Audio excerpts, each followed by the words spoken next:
Welcome to 5 Topics in 5 Minutes.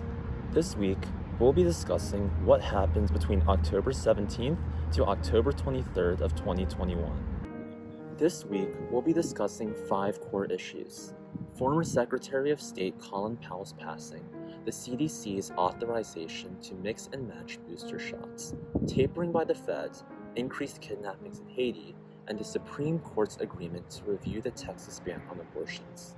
The first event that we'll be discussing is the tragic death of former Secretary of State Colin Powell. Mr. Powell passed away on Monday, October 18, 2021, due to complications due to COVID-19. He was the first Black National Security Advisor, Chairman of the Joint Chiefs of Staff, and Secretary of State. He was born to Jamaican immigrants in April 5th of 1937, and he was raised in the Bronx. And he fought in the Vietnam War. In addition to his illustrious positions, he was known for his Powell Doctrine. Mr. Powell became involved in politics later in his life and was considered as being a potential presidential candidate by both political parties. He eventually declared himself a Republican, though he supported Democratic Presidents Barack Obama and Joe Biden during their campaigns. The second news event that we'll be discussing that happened this week is CDC Director Rochelle Walensky's authorization of the ability for Americans to sign up to get Moderna and J&J boosters regardless of their original shots. There are 3 recommendations around this authorization. First, anyone above 65 can mix and match after being fully vaccinated. Second, anyone above 18 with underlying health conditions or that are in frontline health worker status can mix and match after being fully vaccinated. And lastly, anyone above 18 who got a first dose of J&J and waited 2 months or more can mix and match.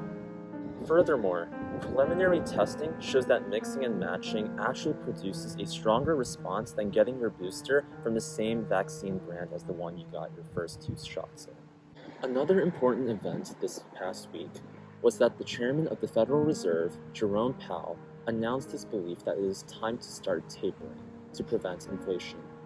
Supply chain pressures, where supply is not meeting demand in the American economy, is currently leading to higher inflation due to higher prices. For many reasons, including the fact that many delivery workers and employees involved in the supply chain and transportation quit their jobs over the pandemic. Tapering, where the Fed will decrease its purchases of Treasury and mortgage debt by about $15 billion a month with a concluding date of next June, will slow down the amount of cash going into the economy and hopefully cool down demand. Chairman Powell was quick to note that he thinks that it is not yet the time to raise rates in addition to tapering. Raising rates would encourage people to invest their money instead of spending and contributing to inflation.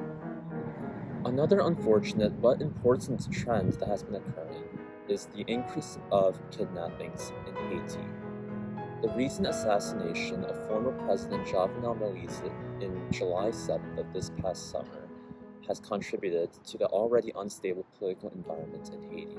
A Haitian gang recently kidnapped 17 American and Canadian missionaries and is now demanding $1 million in ransom for each of them for a total of $17 million. While the kidnapping of American and Canadian missionaries has been widely publicized by American press, it does not capture the full extent of kidnappings domestically in Haiti. Finally, the Supreme Court agreed to review the Texas ban on abortions that has garnered much public attention. The ban, known as the Texas Heartbeat Act, stops abortions after 6 to 8 weeks and is centered around the idea that it is unlawful to terminate a fetus with a detectable heartbeat.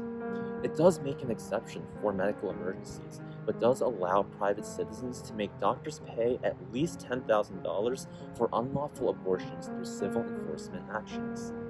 The Supreme Court declined to block the law when it was first created. Then, a federal judge temporarily blocked the law's enforcement in Texas. Then, a federal appeals court paused this blocking, and now the Supreme Court has finally accepted to consider the Texas abortion case to settle it once and for all, hopefully. Thank you for listening to 5 Topics, 5 Minutes. Please have a great weekend and a great week.